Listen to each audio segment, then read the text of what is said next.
Welcome to the Double O Podcast. I'm your host, Pennywise TV. And I'm your co-host, Unknown Skills.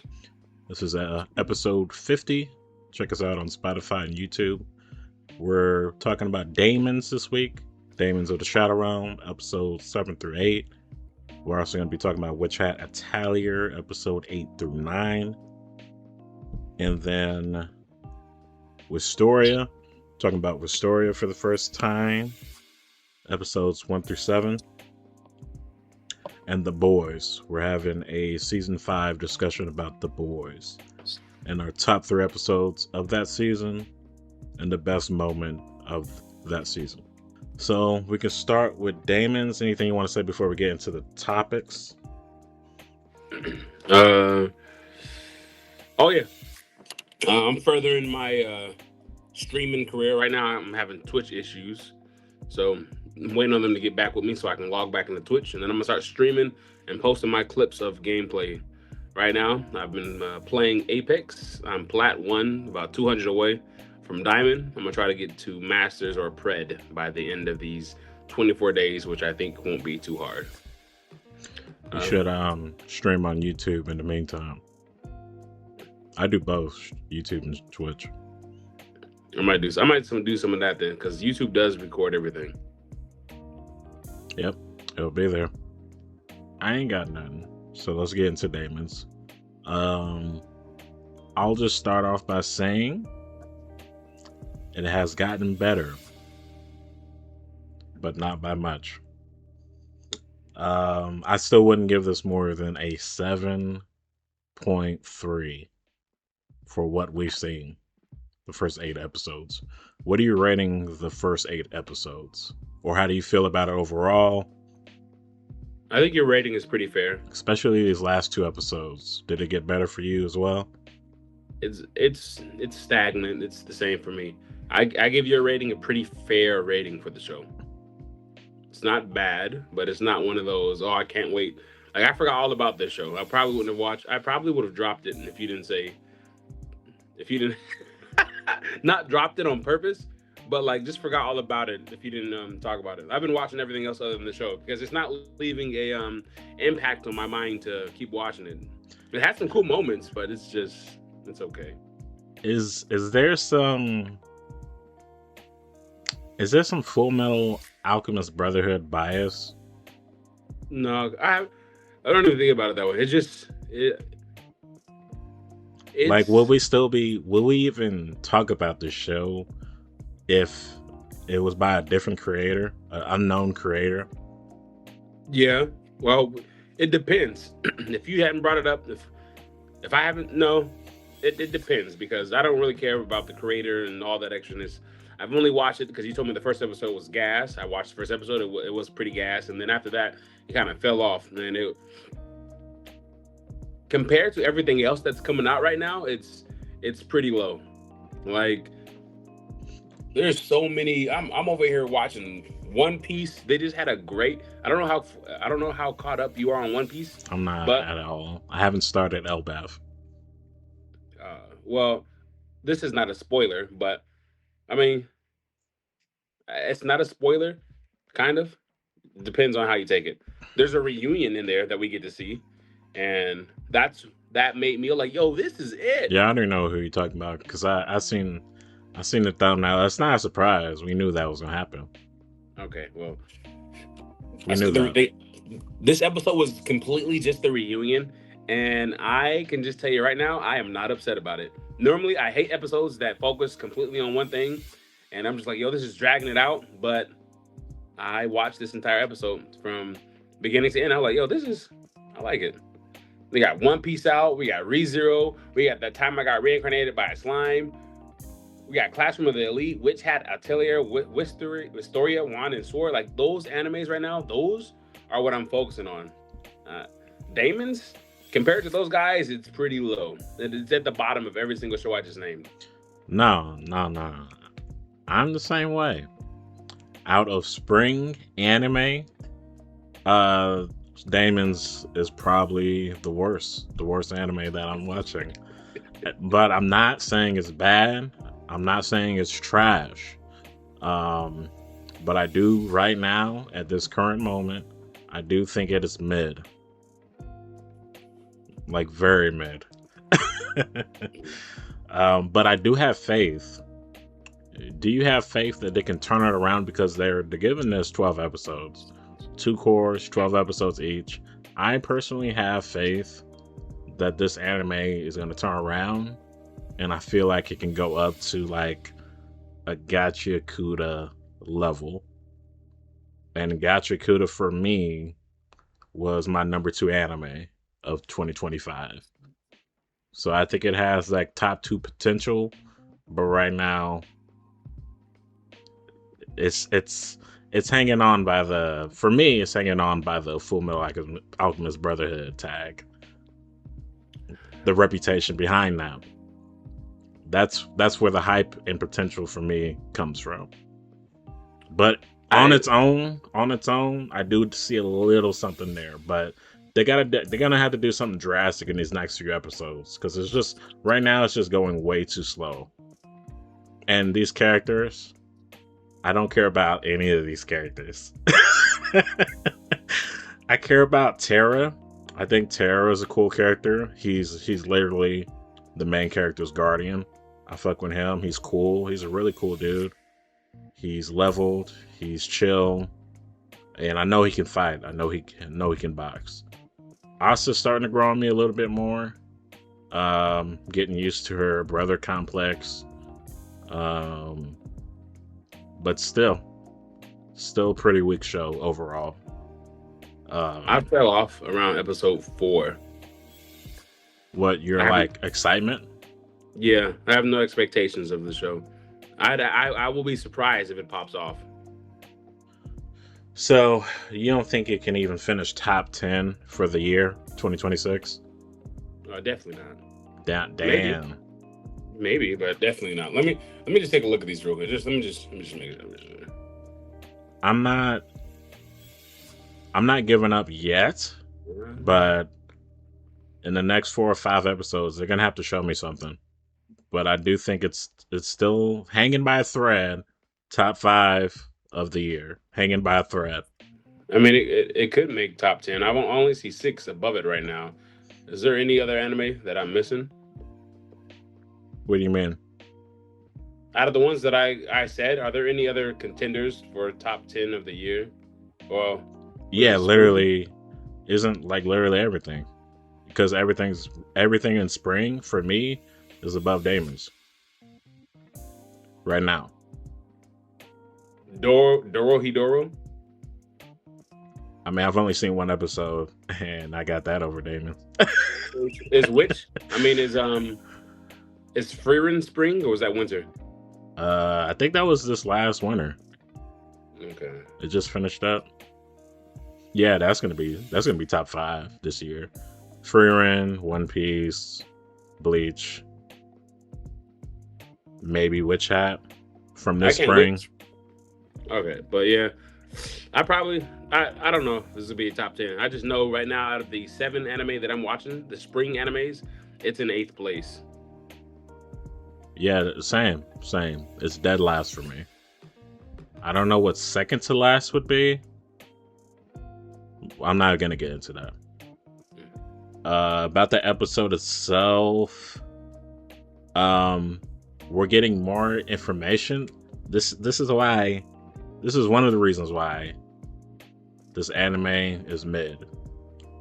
They're giving us information about how they don't have information. Like, Terra doesn't know anything about the parents that disappeared. He's like, I didn't even know they disappeared. Like, he doesn't know the Kagemori family household clan. They don't know anything either. All they know is that assassins have been trying to kill Asa since she was taken away. She can't even step out the village without getting assassinated. I'm guessing that was one of the attacks. I'm guessing that was one of the assassination attempts to kill Asa. I'm guessing that's what that was. But other than that, I don't know where this series goes from here. It looks like Yuru and Dara just about to go back home. After that, I don't know. I'm hoping for more boxing and less talking. Talking about how we're going to resolve the issue. More boxing. You know? Mm-hmm. That's all I got, though. That's all I got. So let's move on to Witch Hat Atelier 8 and 9. So first of all, we thought last time that maybe Coco had a hidden power, but it turns out that it was the ink. Her ink was tampered with by the Brim Cat guy. He has a spell where 2 vials are linked together, and basically whatever he puts in one vial, it affects the other vial. There's some old spell that they use to help healing people, so that other people can use it, because the vial never runs out. So it turns out it was supercharged with the Brim Cap's blood. And like I said, the vials are linked. So when he put the blood in the vial, when he was at that place, the blood went into the vial that Coco had. But yeah, overall, Witch Hat is still keeping my attention. I'm still hoping for more. Where does Witch Hat rank for you in the spring anime? Spring? I'm guessing number 3. Probably top 5. I'd say 5. I got ReZero, Time Reincarnated as a Slime, One Piece, Classroom of the Elite above it, and Wistoria, Wand and Sword. You got that above it now? Yeah, I've been watching. I'm heavily fucking with this Wistoria right now. Really? Mm-hmm. Even though more has happened in, I think more happened in Witch Hat. It has, but it's slow. It's going up and down. It's slowing down, then going back up fast. And it's slowing down, then going back up fast. And it's just that's where I'm at with it right now. Like the last episode was basically. Did we talk about episode 7? We didn't talk about episode 7, have we? Yeah, episode 7 was when it ended and the river turned into sand. That was episode 7. You talking about episode 8? 8? Yeah. Yeah, so episode 8, that's when the knights arrive and Coco and Aggott make a deal with the aftermath. They have to deal with the aftermath. Yeah, I thought I wrote his name down, but Teta,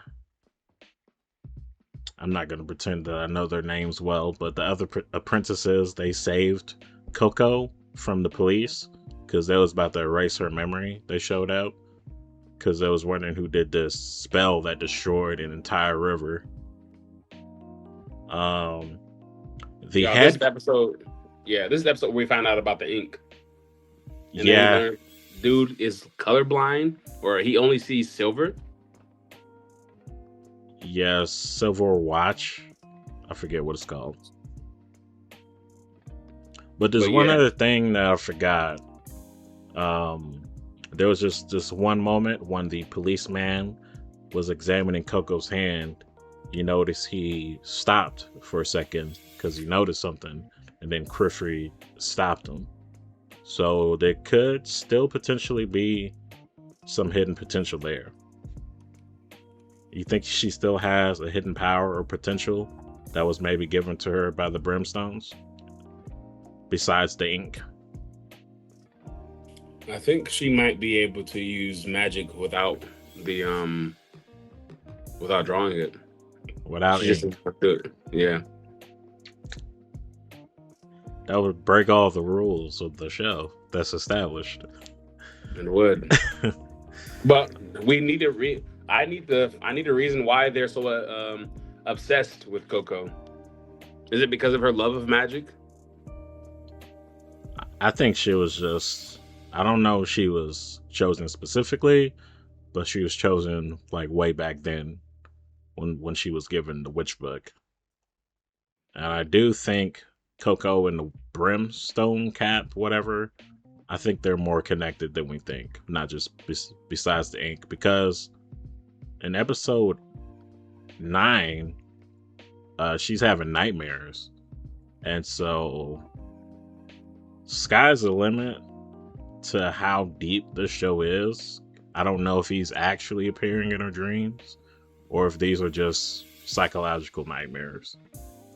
Because this Brimstone dude seems kind of OP. He caught Krifri off guard because he was examining the ink, and he got fucked up with water. He didn't almost drown, but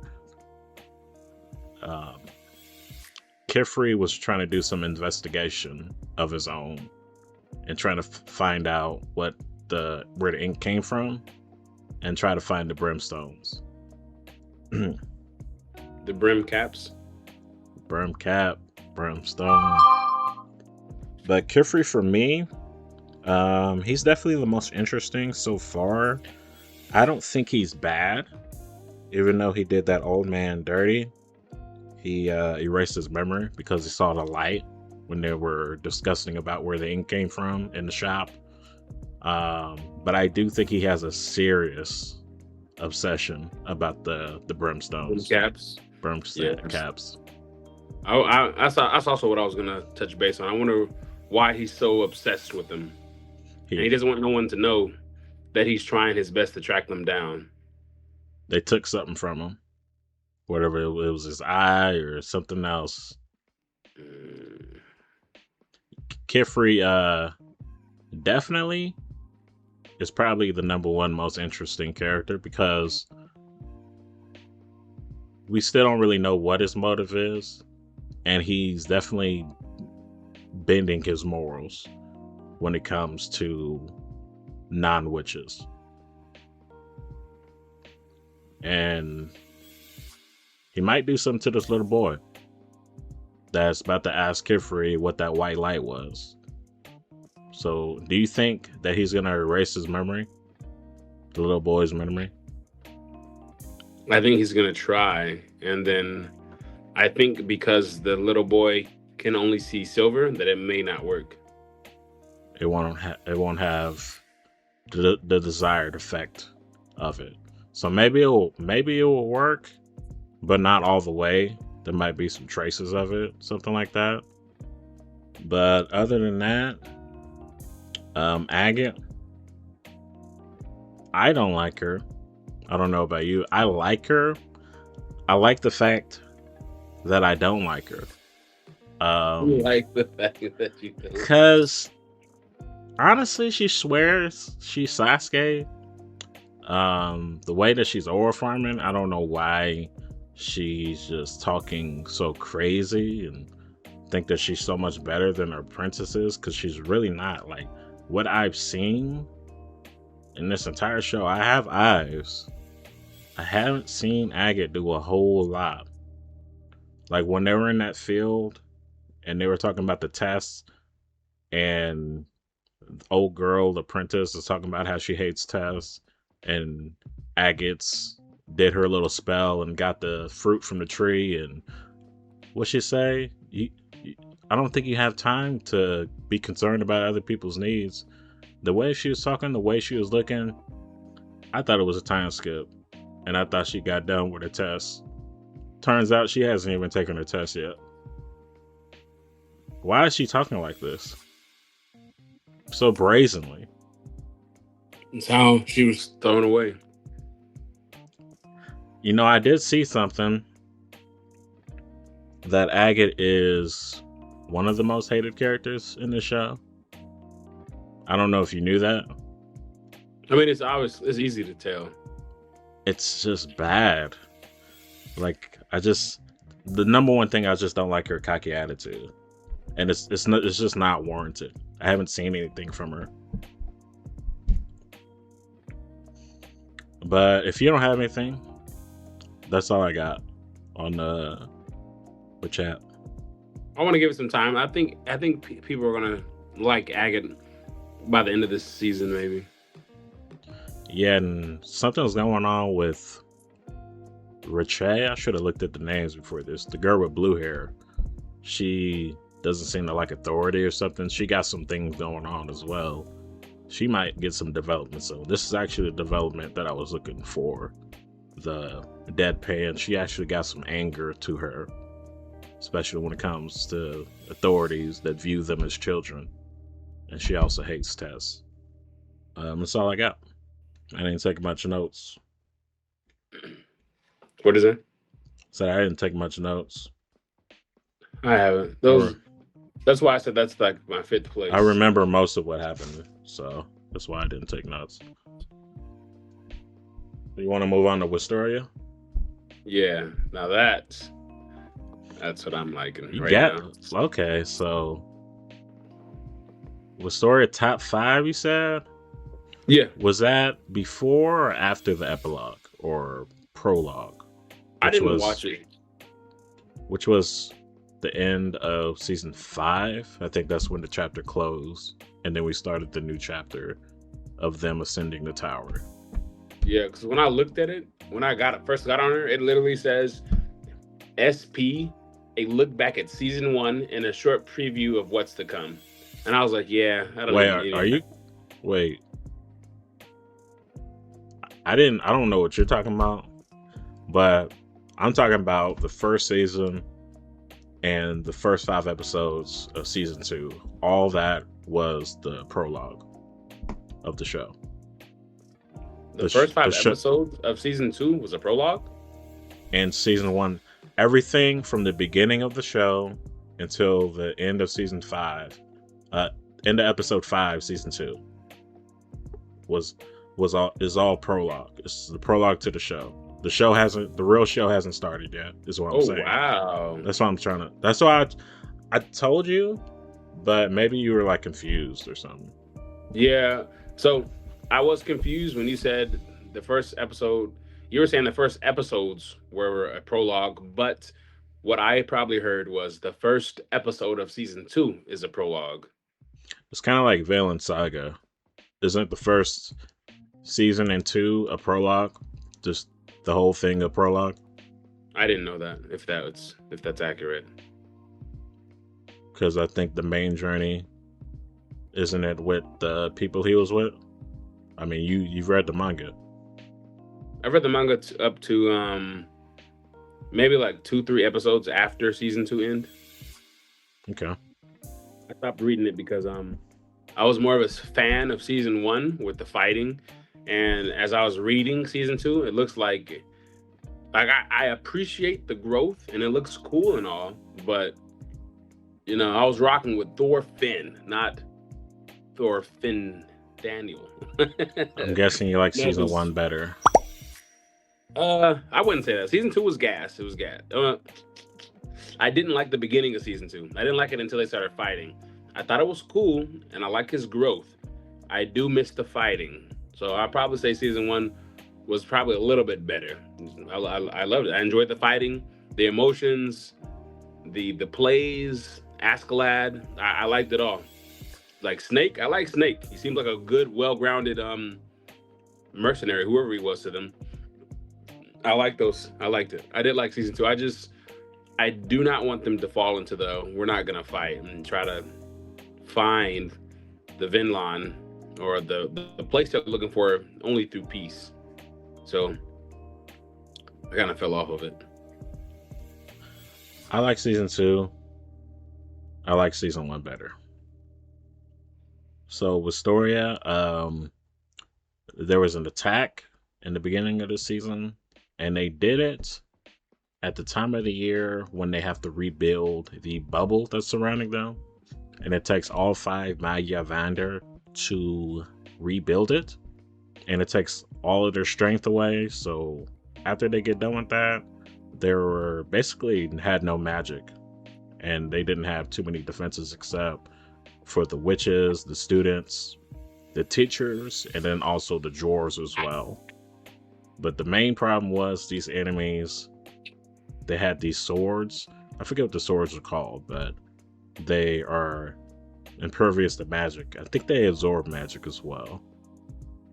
So that was a problem. Most of them couldn't do anything to these monsters. Will had to save them, protect them. That whole situation with his teacher went down, and then his best friend Rosty, which I think I already mentioned, and people in the community already mentioned that Rosty could have been Elfie's clone. Most people suspected that already. Elfie's clone? You don't know that? Where was that information released? I thought it was pretty obvious. You don't think it's obvious by now? I thought you had no idea, bro. You thought Rosty was a real person, bro? Yeah. Even after the name reveal. I probably forgot about it. Rosty, No Man, Frosty the Snowman. You guys out there making plays. I didn't put two and two together. I don't even remember any of that. And then when Rosty died, if you want to go back to where Rosty died, her body shattered into ice crystals. You didn't see that? I probably was not paying attention. Well, now you know. This is like legit. This is facts. It's a theory, but Frosty. Rosty. He came back to life after he got selected. You did see that? Did you miss that too? I thought that was a fake scene, or I thought that was a memory. Rosty's back, bro. This is crazy. That's why every time something happens to Will, Elfaria, whatever her name is, she's like, "Good job, Will," because she's always watching him. Rosty told Will that I'll always be watching you, and she's literally been watching him this whole time through Rosty. That's actually pretty insane. Yeah, like imagine having a clone that can talk and act and do all these things, wash your back in the shower for like 6 years. I guess it's not gay anymore. Nope, it was actually Elfaria, which makes sense. Now it makes sense why they were so close, and you know that part. But do you have anything about the battle before we move on to? I thought the battle was nice. That it was clean. I liked the fight. I like how Will was destroying everything. How everyone was still calling him the book reader, book learner. And once they saw that he was putting belt to ass, they're like, "Hey, we can't just let this guy with no magic just do this without us." And they tried to jump in and help. They still got washed again. And then I liked how the teacher who was trying to stop Will from going up the tower, he talked to the dwarves. He was like, sacrifice your lives for everyone else. And they thought the same way I thought, like, yo, he's crazy. Like, he's just like, kill yourselves? Like, what? How's that crazy? Because why? Why do you want us to sacrifice so you can survive? Like, that doesn't make any sense. Like, we're supposed to literally kill ourselves. Like, we want to survive. But then he jumped in front of it and sacrificed his life for the dwarves. Like, what are you doing? He was like, I need to sacrifice my life so that you guys can sacrifice your lives for the young, the youth. He wasn't telling them to literally just kill yourself so that everyone can get away. He was telling them, like, we want to save the kids. We want to save the civilians at all costs. He didn't mean... And when he first said it, it sounded like just kill yourself so that I, myself, and everyone else can get away. Like, we don't need you guys. You guys are trash. But no, he was like, I can't do anything. You guys are better than me. Like, let me sacrifice myself so that you can survive, to sacrifice yourself so that everyone else can get away. And I liked how the dwarves understood that immediately. And then they're like, yeah, fuck it, let's go. And then I enjoyed it, man. I'm liking the fights. The magic scenes, I'm thinking it's all cool. I'm liking it. Yeah, Seon is coming along. He's becoming a brighter star in this season. Exactly. I'm loving the growth. I don't really know what's behind it, but he's definitely a Will supporter. He's a cheerleader. He's cheering him on. He's the first one to clap during the graduation when Will got his promotion to ascend the tower. Mhm. He's been getting his back, and I also like that Will, he is making use of that Wisp power that's able to absorb magic. He used it when Elfie dropped that ice sword for Will, and then he absorbed it, and then he was finally able to defeat the monster with his ice attack. And the headmistress, the reason why he was able to attend the tower is because Will created a new spell called Courage. Now, do you think that this is an actual spell, or do you think that this is some bullshit?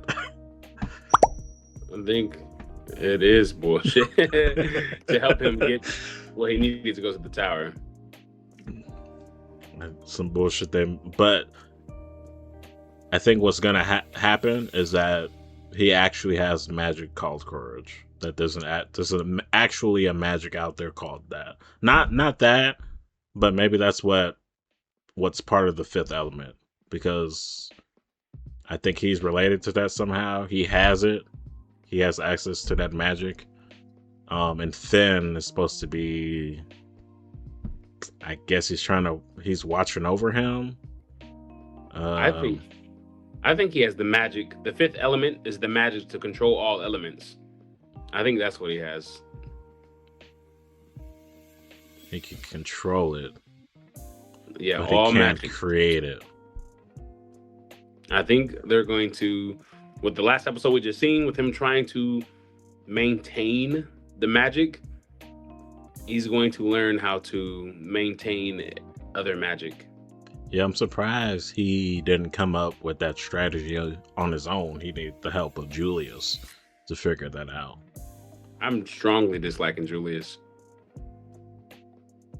Because he's selfish? Yeah, selfish, doesn't care for no one but himself.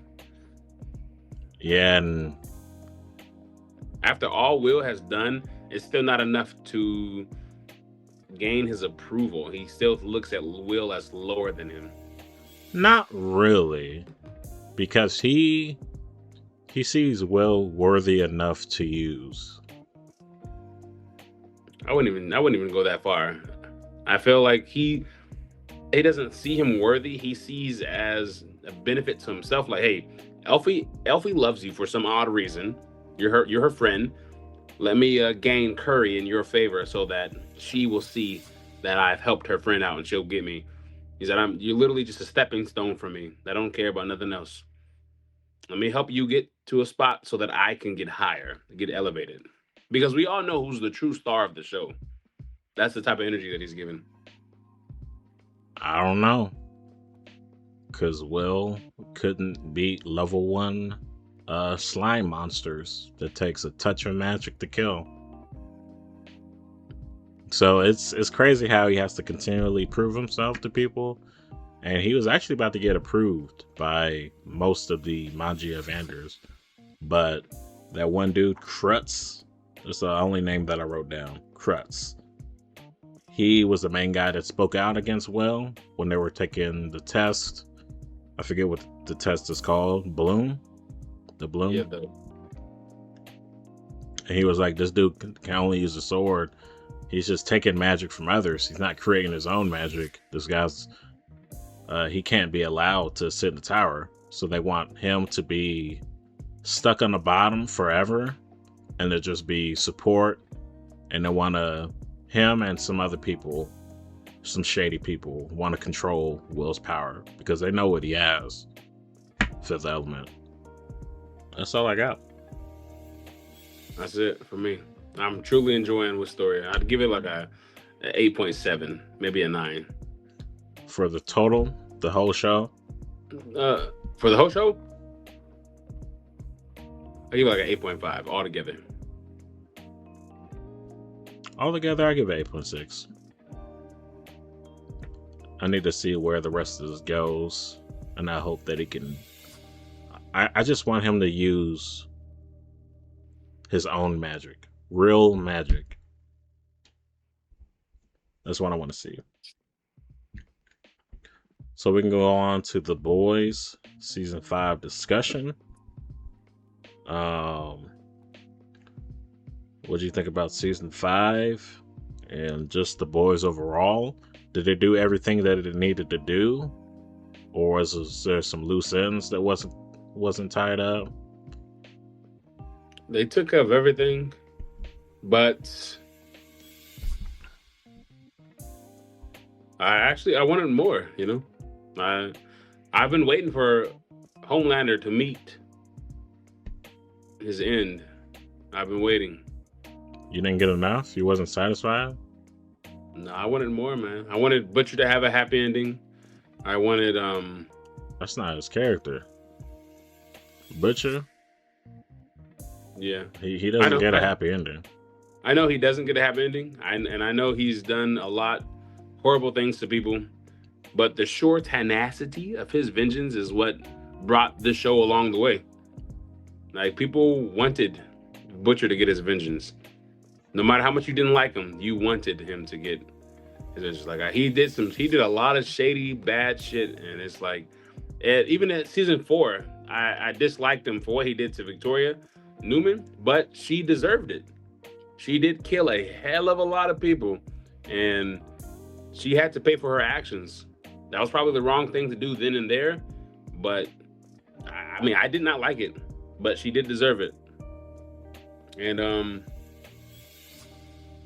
I understood. Bro's mad, angry. He hates every superhero, and he did all of this for his wife. Everything that he done was for his wife. This moment, the final moment. But other than that, I truly enjoyed it. I dislike Deep too, so I like what happened. I wish we could have seen him get tortured at least, but yeah, his death was quick. I was expecting more from Noor. He didn't really do too much this season. A lot of the soups wasn't really highlighted too much in this season. The only people that was really highlighted in the 7 was Homelander, of course, Soldier Boy, Sage, and the priest. He was used a lot. He was in practically every episode. He was the main person writing Homelander speeches, and he might have actually believed in Homelander the most.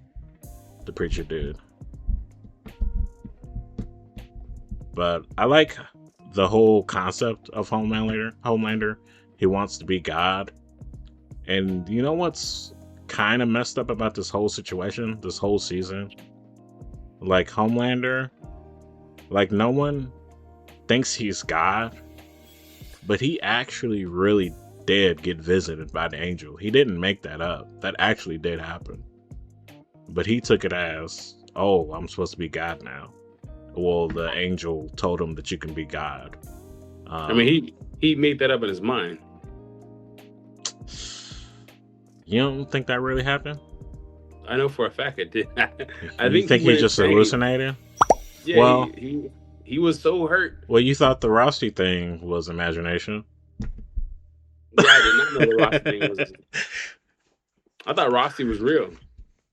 So you don't think this angel was real? No. It was just. But how did that activate? Maybe because it first started manifesting when the preacher was yelling and he got hit with a light and he was like, "Oh, what's that?" I think it started after the people started resonating in his head about how he's not shit, he's nothing, he'll never be nothing, he'll never be loved, and his brain, his conscience came up with a way to escape all of that by putting himself above everybody. Like, you don't think the preacher had? You don't think the preacher had nothing to do with that? It probably helped activate it. Like, he was Homelander yearns to be loved, but for some reason, no one wants to love him. Everyone thinks he's weak. Everyone thinks he's dumb, he's weak, he can't do anything. But he hears this preacher talking about God. Everyone loves God. Everyone wants to obey, listen, yearn to be God. They want to follow God. He's like, wait a minute. Like, God is loved by all. And it just, consciousness, just, he's insane. He saw it right there. Like, wait a minute. I am God. People will love me because I am God. They will follow me because I am God. And he went insane. He had a lot of moments where he became delirious. Every time he has a weak mental state of mind. Agree. I liked. Wait, one second. What triggered it though before the preach was A Train. That's all they kept thinking about. It's up to debate. It is up to debate. Even if the angel was real or not, like I thought it was real. I was under the impression that just ironically that was a real angel, and just no one believed him. The angel that looks like the girl he used to suck on her titties? Yeah. You think? I don't think it's possible. You made it sound really weird, but yeah. I mean, I don't think it's possible that she could have became an angel. She's not. That's not her. She's just taking the form of her. I understand that, but I don't think an angel would want to take the form of a. That was his mother figure. That's why I think consciousness. It's up to debate. We're gonna have it's to. It's safe place. We're gonna have to see. But I didn't know where the Soldier Boy and Homelander thing was going. It turns out that Homelander's just too weird for Soldier Boy. That's why he wanted to just fuck off, go to different countries and do cocaine. He didn't want anything to do with Homelander, and he only really got the V1 because of his mother, which I don't think they confirmed it. I don't think they confirmed that Stormfront was his mother, right? I didn't hear that Stormfront was his mother. Oh man, it was implied, not implied, but because Homelander was talking about Soldier Boy, or not Soldier Boy, talking to Soldier Boy about Stormfront, and then like he was getting upset about it. I could be completely wrong. I thought he was getting upset because he was talking about fucking her. So you had no clue, no inkling about it? Nah. I was under that impression. A lot of things are implied. Not a lot of things are like flat out said. Yeah, this is what it is. It could be that way. But it'd make Homelander even more weird. He fucked his mom. Yeah. That's why Soldier Boy didn't want him talking about it. I thought Soldier Boy didn't want to talk about it because he actually loved Stormfront. Like, you don't want to hear someone talk about fucking your girl. Well, and it potentially could be his mom. Unlike you didn't like the ending to Butcher. I think it was the perfect way for him to go out. Because he was not going to stop until every superhero was dead. And I love that Huey stopped him. At first I was like, why didn't he get Starfire or whatever the hell, Starlight? Why didn't she get them when he went to go chase Butcher? But he knew that he could get the Butcher. So he went by himself. They were in the tower. Butcher was going to release the gas and kill all the soups that clocked in that morning. But I like Butcher. As soon as he stopped Butcher, because the only reason he stopped Butcher, first of all, was because Huey reminded Butcher of his little brother Lenny. He kind of looks like him. And that's like the very last innocent part of Butcher's heart is his little brother. He doesn't have anything left in there. And that was the only reason he stopped. And when he stopped, that was the first time he stopped since his wife got killed by Homelander. Because at that point, he was just out for revenge. And this was the first time he's ever stopped. And he couldn't even stand the stillness. He was like, what do I do, Huey? What do I do now? I think that was the best way. It couldn't have gone any better than that. I don't think. I mean, he could have raised the son. He didn't want anything to do with Butcher. Yeah, that's why I said I wanted that to happen. But that's when Butcher was already planned to stop. He was going to take care of the son, take care of his dog, live his life happily. But the son was like, nah, fuck you. You're weird. You're actually dangerous. I was like, damn. Because that was out of character for Butcher to say, I'll take care of you. I would have never imagined that. I wanted it to happen, but I would have never imagined it. And that lets you know that Butcher's ready to stop. He's ready to settle down, move far away, just take care of him, grow up with him. I would have loved it for him to become a father, and then yeah, I would have enjoyed that. So but he lost the son and the dog. Here's the question. If Ryan would have accepted Butcher back to take care of him, go to wherever they said they wanted to go, would he have stopped and not tried to kill the Soups? Would he have stopped right then and there? Yeah, 100%. That would have gotten them to stop. That would have gotten him to stop. He literally said he's ready to just go settle down. Let's go start a life, man. And you know how much he hated Ryan at first. But the love of his wife was so strong that he wanted to take care of something that caused them so much pain. I'll lean towards yes, because I think at that point he lost everything.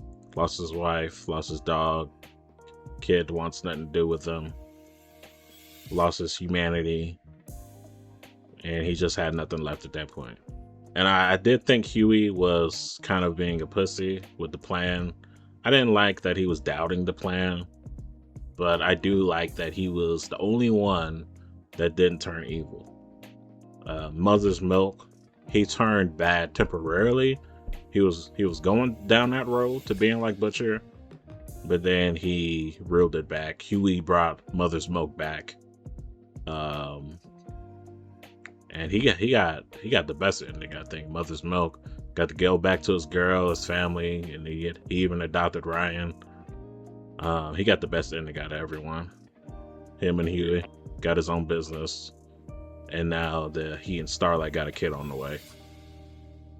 And he's not confirming, the actor isn't confirming whether the kid is super or not. But of course, it has to be super, right?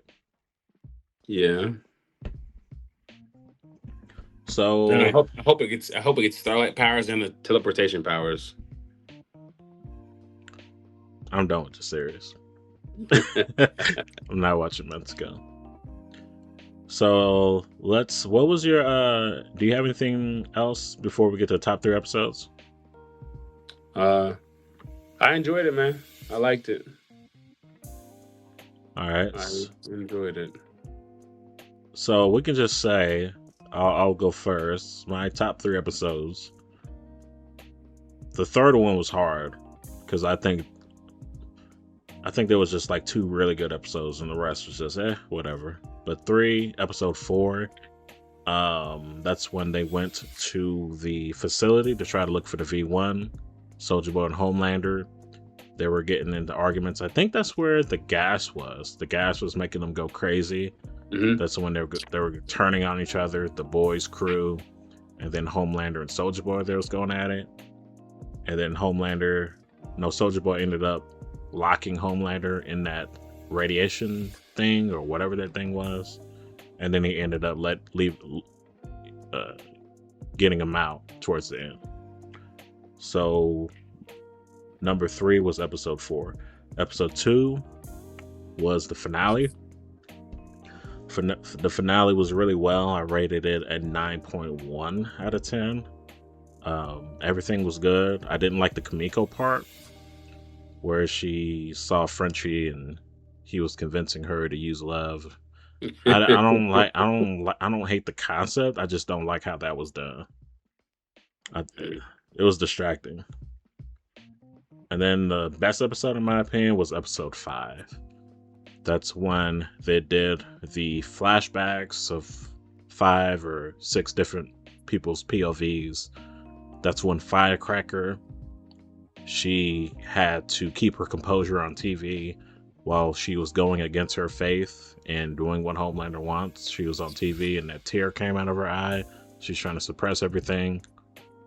That was one of her best scenes in the entire series, I think.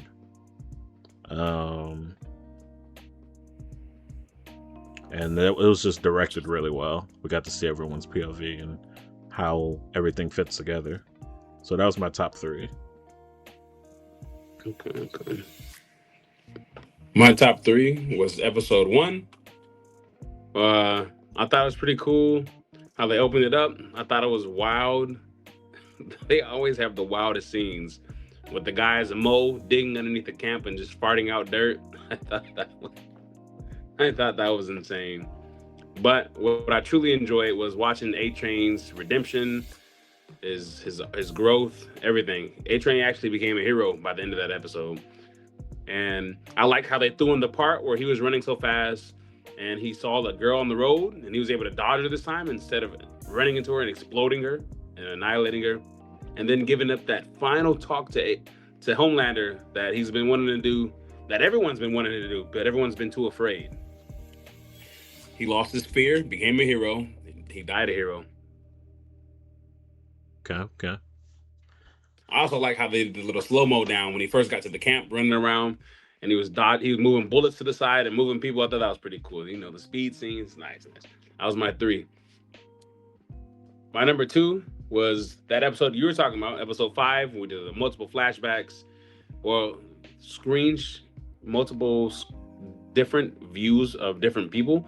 I thought that was pretty cool in itself. I liked how we were being the dog and watching it and throwing up truck. I thought that was a little bit amusing. And I liked how Firecracker, who's very annoying, was she was like Homelander's ride or die. But God was always first. And she was conflicted and not knowing what to do. And I thought that was pretty cool. Like it shows you what happens when 2 things of interest cause conflict. My number 1 is the finale. I've been waiting to watch Homelander take it for the longest, and I got a 2-for-1 because I dislike Deep as well. So watching them both go was like a sense of achievement. I felt happy. I was like, yes, this is exactly what needed to happen. I also didn't like what you said, Kimiko seeing that version of a Frenchie, and he's just there like you never needed anger for this power. Like, nah. I wish that would have worked in anime. I wish she would have just kept the rage inside of her. I wish that as soon as she seen him, she would have started beaming out. That would have made more sense.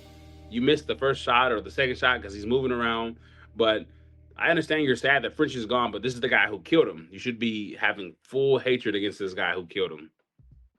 Not no love. Like you didn't like that she had to use love? Yeah. I like that part. I just didn't like how it was done. The Frenchie. So you're number 1? Yeah. Oh, that was your number 1. You get the finale. Okay. So best moment. My best moment was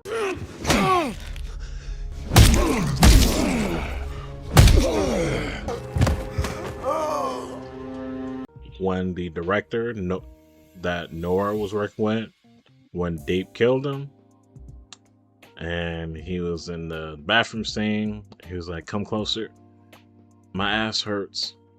My asshole hurts." I think that was the funniest moment. And then second, Homelander losing his powers. Him begging. Him saying that I'll eat your shit. I'll have that number 2. My number 1 was when Deep was going towards the ocean, and the shark was like, "Yo, jump in here! Hey, you want to get this out of the ocean? Like, come in here!" And then he started talking. Then Samuel Jackson started talking. I thought that was funny. I truly enjoyed. On God, son, you're dead. We're gonna kill you. You understand, you dumb motherfucker? Water is fucking off limits to you. You are dead to us. Deep loves the water. All he cares about is the fish. He loves them, but he's been such a bitch because of Homelander that he's let things slide by too far, and now he can't go into the water. I loved it. The shark let him know, as soon as you jump in, we on your ass. We own it. Don't even think about it, because you're dead. I thought that was awesome as fuck. I was like, damn, you got excommunicado. You can't. People on land don't fuck with you, and now people, your fish in the sea don't fuck with you. Nobody fucks with you. Like, he has the worst life ever now. Well, he's dead. No one respects him. He lost the 7. Nobody respects him.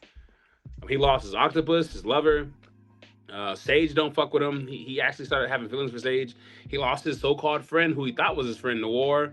And then what was that last one? What was that? There was one more. No. Homelander talked to his face and let him know, like, yo, you're a bitch, and I've never respected you. So, like, I don't. The only reason you haven't died yet is because of. That's crazy. He deserved all of that and more. That's just how terrible of a person he was in this entire series. He didn't think of Noir as a friend. When he killed him, he was like, "You were never a bro." I'm pretty sure he said that out of anger, because he used to try to always hang out with Noir. Nah, he always used to talk down on him, and try to outshine him. And he took credit for him. What was it? Bringing back Aggott. He took that credit from him. He was a hoe. He's always been a hoe, but I think he still thought Noir was pretty cool. He was definitely. I think he liked him more when he wasn't talking. When he didn't know he could talk. But that's it. Yeah. Anything you want to say before we end? I'm gonna be streaming the game right now. I'm playing Apex. I'm gonna be streaming most likely on YouTube. Unknown Skills YT or Unknown Skills TTV. I will be streaming on like days like Sunday through Saturday. Most of the times that I'll hop on is around like 11 a.m. till 4 p.m. So a good little 4 to 5 hour of gameplay. You said Sunday through Saturday? Yeah, those are the times that I normally hop on. Like right now, after we get off, yeah. Oh. But I'm not on every day. Sometimes I might have to go do something, but for the most part, if you're looking for me to stream, those will be the times that I'll be streaming. I ain't got nothing. We gonna see y'all next week.